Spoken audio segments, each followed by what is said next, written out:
सबसे पहले चाहूँगा कि आज के इस कार्यक्रम के मुख्य अतिथि केंद्रीय मंत्री माननीय श्रीमती अन्नपूर्णा जी का स्वागत हमारे इस घर के प्रमुख श्रीमती मंजू देवी आमे और माला पहना करके आपका स्वागत करेंगे।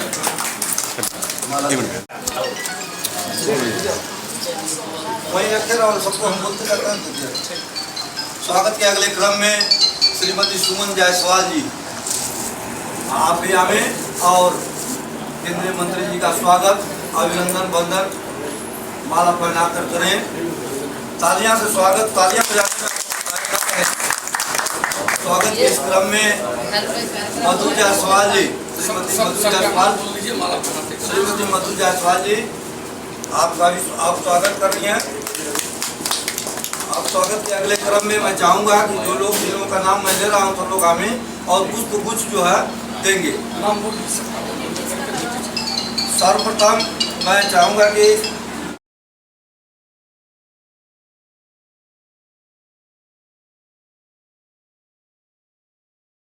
रहते हैं हर समय।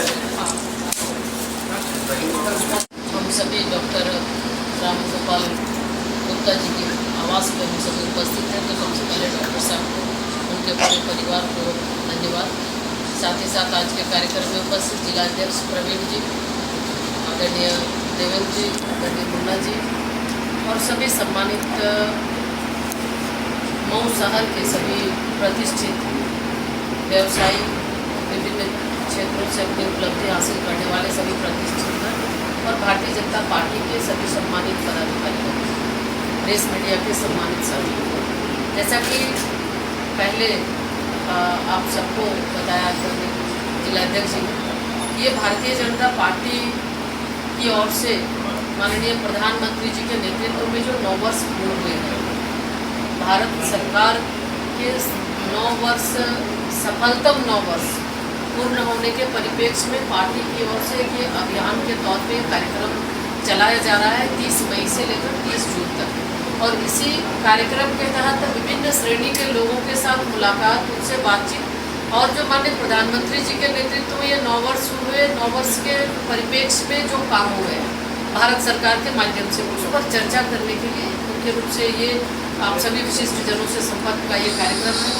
और ऐसे तो आप सभी विशिष्ट हैं, अपने अपने क्षेत्र में किसी न किसी अपने अपने क्षेत्र में सफलता हासिल किए हुए हैं और आज के दिन में सोशल मीडिया के माध्यम से भी हर कोई इस चीज़ को महसूस करते हैं, देखते हैं कि भारत सरकार के द्वारा जो कार्य किए जा रहे हैं, आदरणीय प्रधानमंत्री श्री नरेंद्र मोदी जी के नेतृत्व में जो कार्य हो रहे हैं, चाहे वो गरीब कल्याण से को लेकर हो, देश के अंदर आधारभूत संरचना का विकास हो या वैश्विक स्तर पर भारत की अपनी पहचान बनानी थी, हर एक क्षेत्र में भारत उपलब्धि हासिल की है। और के लिए गौरव का क्षण है कि हम भारतीय हैं। आज चाहे अमेरिका में जाए, चाहे विश्व के किसी कोने में जाए, आज हर भारतीय का सीना चौड़ा हुआ है, छाती चौड़ा हुआ है, वो गर्व से कहता है कि हम भारत के हैं और समर्थन इसलिए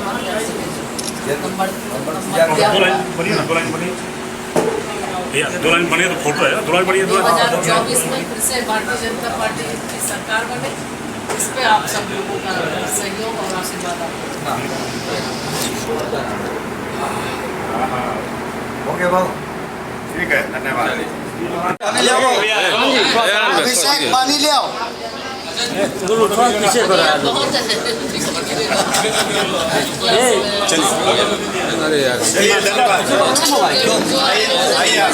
जैसा कि आप सभी जानते हैं, देश के यशस्वी प्रधानमंत्री आदरणीय नरेंद्र मोदी जी के नेतृत्व में 9 वर्ष पूर्ण हुए हैं और ये 9 वर्ष सफलतम 9 वर्ष है, सफलता के 9 वर्ष है, गरीब कल्याण सुशासन।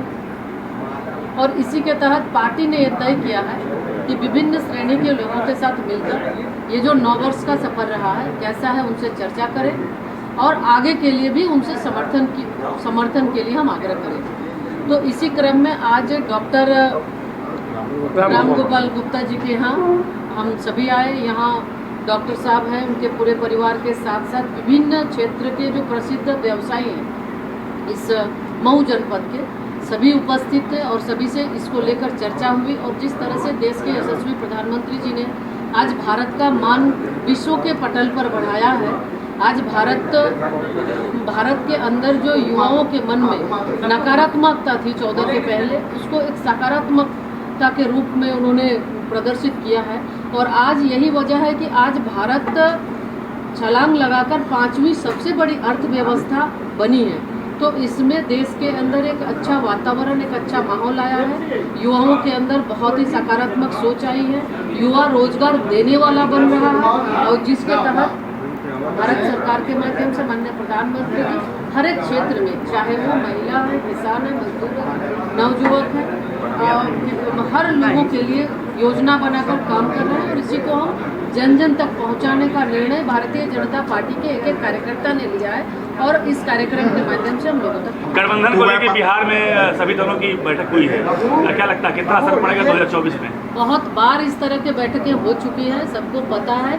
देश में मोदी जी है तो देश सुरक्षित है, और निश्चित रूप से लोगों का भरोसा, विश्वास आदरणीय मोदी जी। जो यहाँ बैठक हुई है वो व्यापार को लेकर हुआ है या 9 साल को लेकर हुआ है? नहीं, बिल्कुल हर एक चीजों को लेकर लोगों के मन में कोई अगर बात है तो कुछ जो यहाँ की कमियां है उसके बारे में भी उन्होंने बताया। लोग संतुष्ट हैं। लोग आज जो माहौल है उत्तर प्रदेश के अंदर, देखा जाए व्यापार को लेकर यहाँ पे कोई बातचीत नहीं हुई है, सिर्फ 9 साल को लेकर बात हुई है। तो क्या माना जाए ऐसी राजनीतिक मुद्दे को लेकर? अखिल भारतीय उद्योग व्यापार मंडल के तत्वावधान में जो केंद्रीय शिक्षा मंत्री जी आज हमारे निवास पर आई, तो सबसे पहले तो व्यापार मंडल के लोगों ने उनका स्वागत, अभिनंदन किया।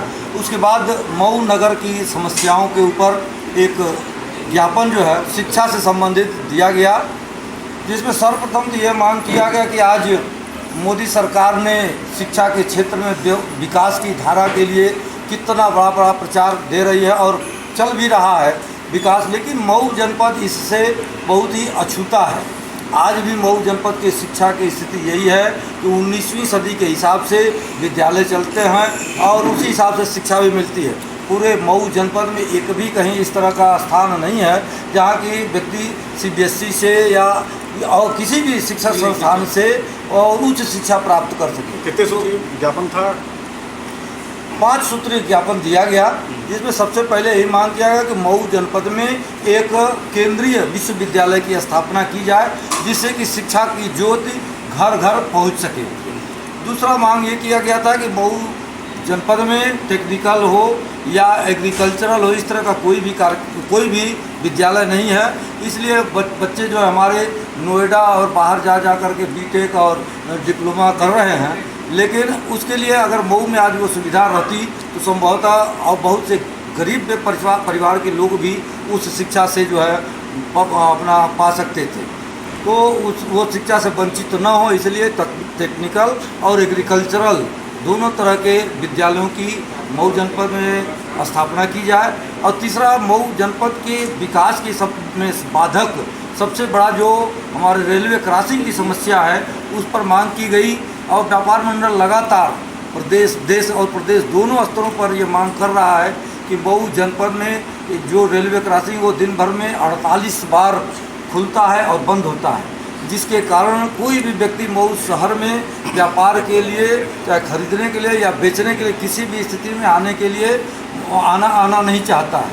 इस कारण मऊ का विकास पूरी तरह से अस्त व्यस्त हो गया है। तो मऊ उस 0B पर या अंडर ब्रिज बने या ओवर ब्रिज बने, हमको इसलिए ये नहीं है कि ओवर ब्रिज ही बने, लेकिन जो भी हो कुछ न कुछ उसका निस्तारण अवश्य किया जाए। आप सब बैठक हो गया, लेकिन व्यापारी की समस्या तो सुनी ही नहीं वो। व्यापारी शहर जो है वो बुंदर बाहुल्य क्षेत्र है, व्यापार कैसे आगे बढ़े इस बारे में कोई चर्चा नहीं की, सिर्फ 9 साल की बात की। तो क्या माना जाए यहाँ भी राजनीतिक मुद्दा उठ गया?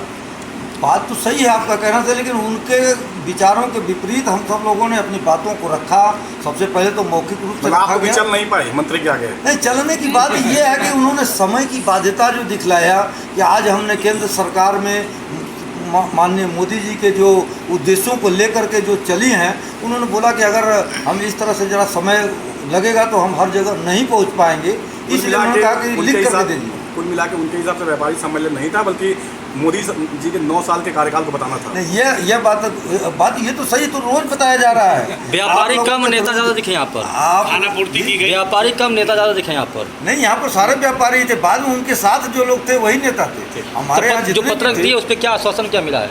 आश्वासन मिला कि ठीक भाई, हमारे क्षेत्र में जो शिक्षा का क्षेत्र है उसमें तो निश्चित रूप से हम योगदान करेंगे ही, बाकी और भी जो आपकी मांगे हैं उसको हम उस स्तर तक रखेंगे और निश्चित रूप से सकारात्मक सहयोग किया जाएगा। चलिए ठीक।